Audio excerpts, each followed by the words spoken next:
Many palaces in and around St. Petersburg had collections of French bronze from the late 18th and early 19th centuries.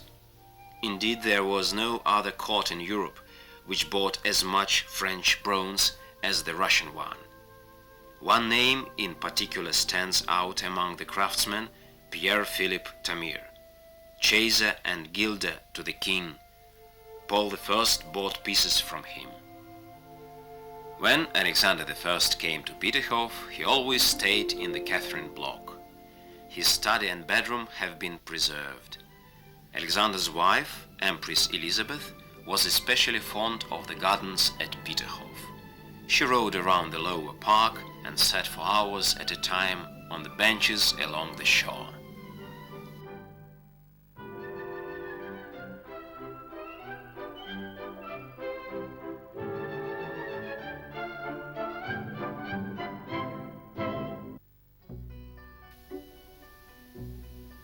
When Peter the Great visited France, he stayed twice at the royal residence of Marly-le-Roi. That residence was destroyed by French revolutionaries some 200 years ago. Beauty has fallen victim to revolutions the world over. But Peter had seen the French Marly and was inspired by its cascades and canal. The little Marly we find at Peterhof cannot of course compare with the splendor of the old French castle, but it has the advantage that its beauty can still be enjoyed. Like the original, the Peterhof Marly stands among artificial ponds. In France, a cascade ran down straight to the facade of the palace. The Russian version also had its cascade, the Golden Hill, located, admittedly, off to one side. The architect, John Frederick Braunstein, used the earth dug out in making the ponds to create a rampart protecting this part of the park from the sea. Despite the northern climate, it became possible to create gardens here which until the middle of the 18th century produced fruit for the royal table. During Peter's reign, each of the 4 small Marly ponds forming a semicircle contained a different breed of fish. The fish in the big pond were trained to come and be fed at the sound of a bell. Peter didn't live to see the Marly completed. Construction work ended a year after his death. As early as Elizabeth's reign, the palace was turned into a sort of museum devoted to the emperor. Many of the things here were once his personal possessions. They include a naval greatcoat and a kaftan embroidered with the badge of the Order of St. Andrew the First called.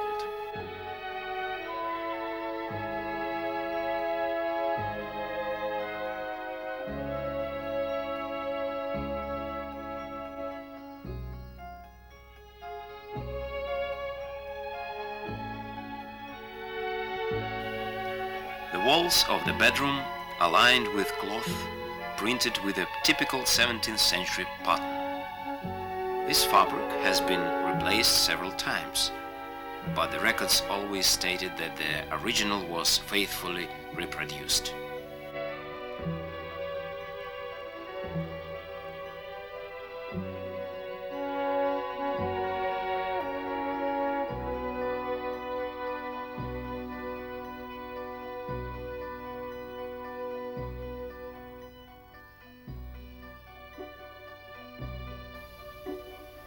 In the plain study, which gets its name from the wood used in the paneling, there are portraits of Empress Catherine and Peter's children.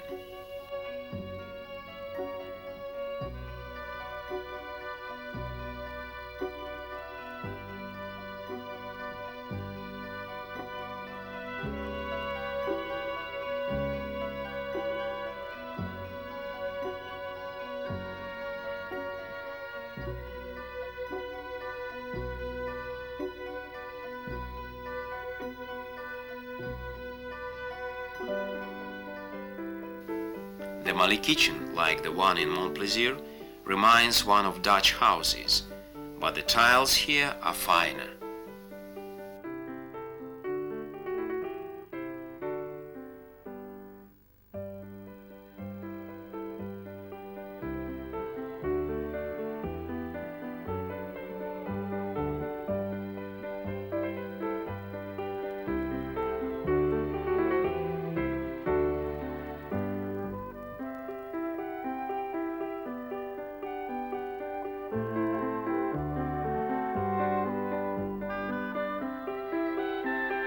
The inscriptions Danzig and London on the glasses and flasks are indications that the contents were imported from those cities. The glasses have always belonged to the Marly Palace.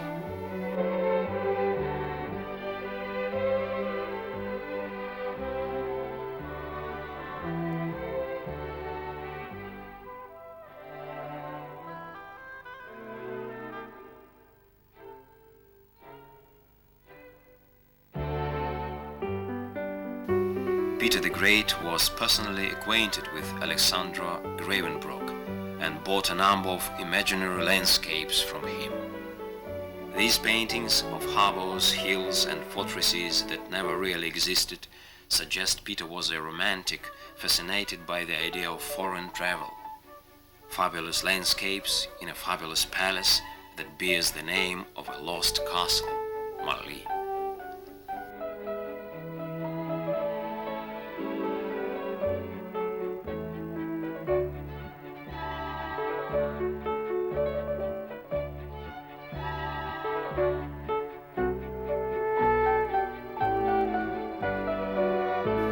Peter conceived one more pavilion at Petergoff, situated not far from the Marly. The Tsar called it the Hermitage because it was a place where he could withdraw to be alone with close friends. The building stands on a small island surrounded by a moat. The main idea here was that the upper floor could only be reached by a special lift. Dishes prepared downstairs were delivered to the dining room above by means of a hoist. Up to 14 people could enjoy an intimate meal in the Hermitage safe from prying eyes.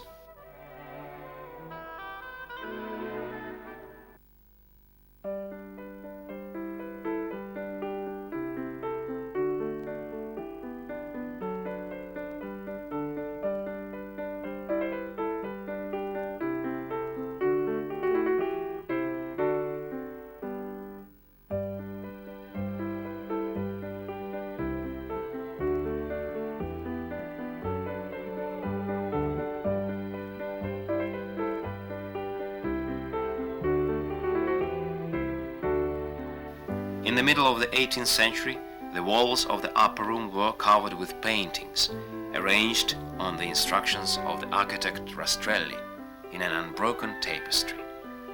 The Hermitage was one of Catherine II's favorite places, and she held musical evenings and literary readings here.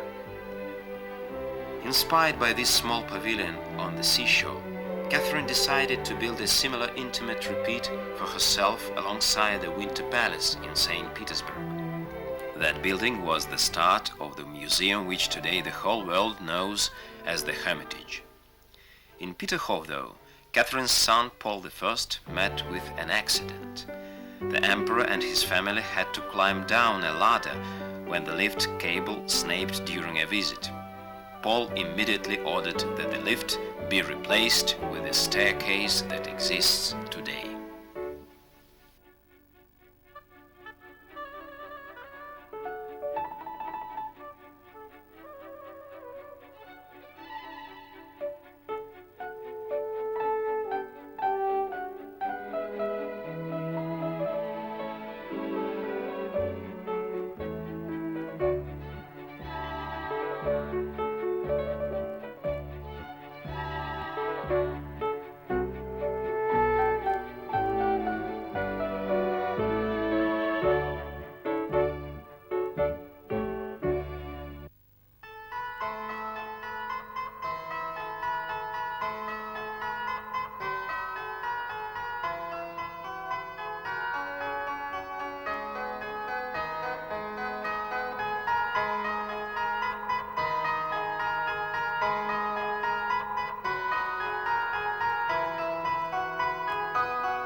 We move on now to one of the gems of Peterhof, the Cottage Palace.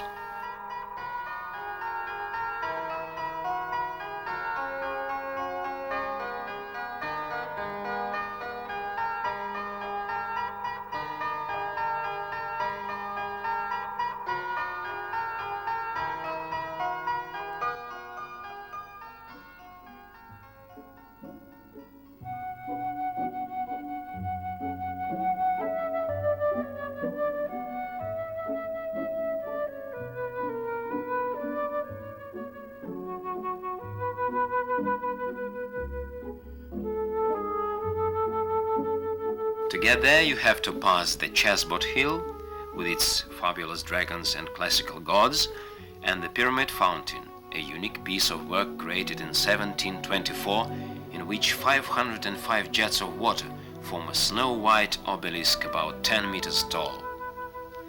You then leave the lower park and enter its eastern neighbor, the Alexandra Park.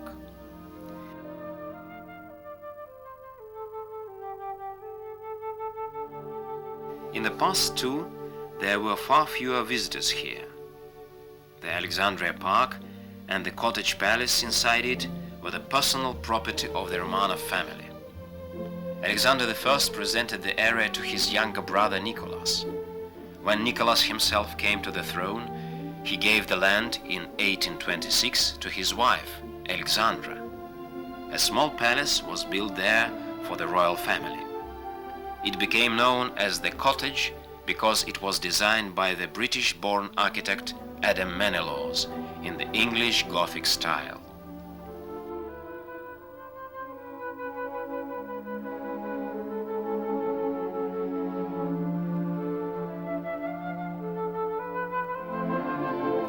The open galleries, balconies, and twinning plants give the building an unusual sense of lightness and elegance. The fountain on the terrace is of Carrara marble. A niche in the north wall contains a Madonna and Child by the sculptor Vitali. The best craftsmen of the day were involved in decorating the palace.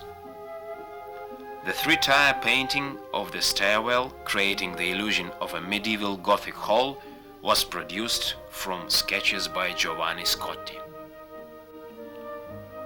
In the cottage, everything was geared towards the comfortable domestic life. Here the emperor could get away from the affairs of state and feel as much an ordinary family man as the ruler of a vast country ever could.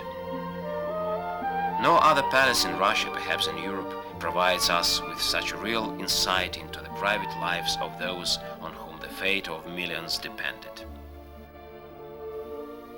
Alexandria had its own coat of arms.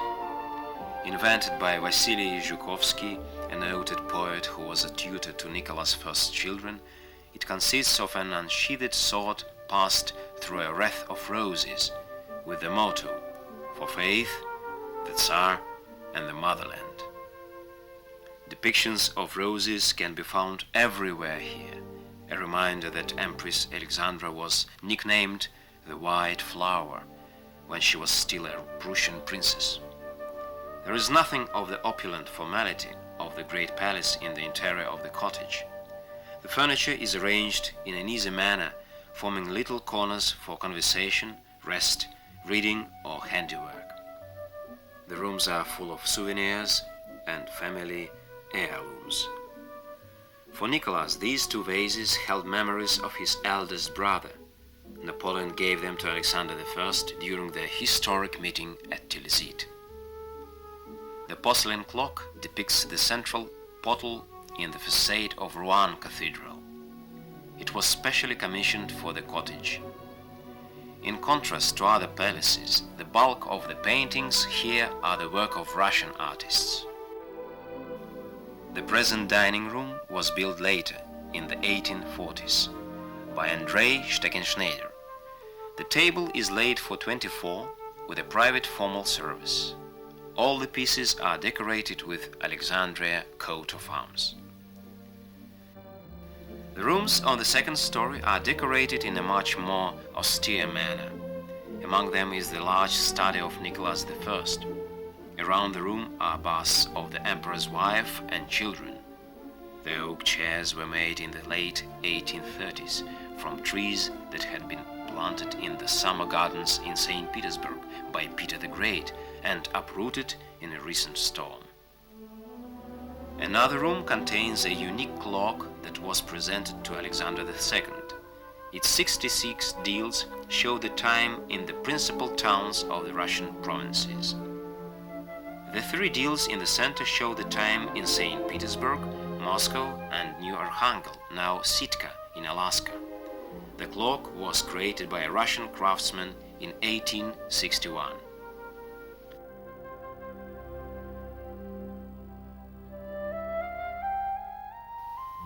In the late 19th century, this room was redecorated in Art Nouveau style by the architect Robert Melzer for Maria Fyodorovna, the widow of Alexander III and mother of Nicholas II. The shelves display a splendid collection of porcelain, glass and bronze.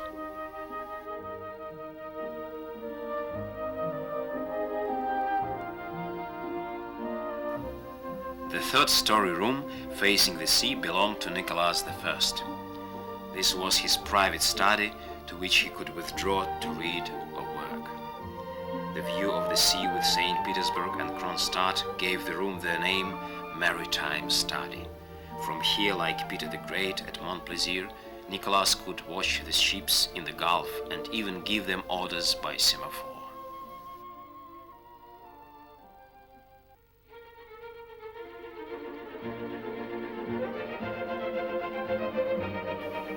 Petergoff is approaching its 300th anniversary. Those who visit the place today find it much the same as travelers did in the past. And what of the Petergoff illuminations? Everything is lit up at once with a speed that seems magical, and the glow of tens of thousands of bulbs filling every corner with light creates a staggering effect. You get the impression that you are watching one of the tales from the Arabian Nights and taking part in it at the same time.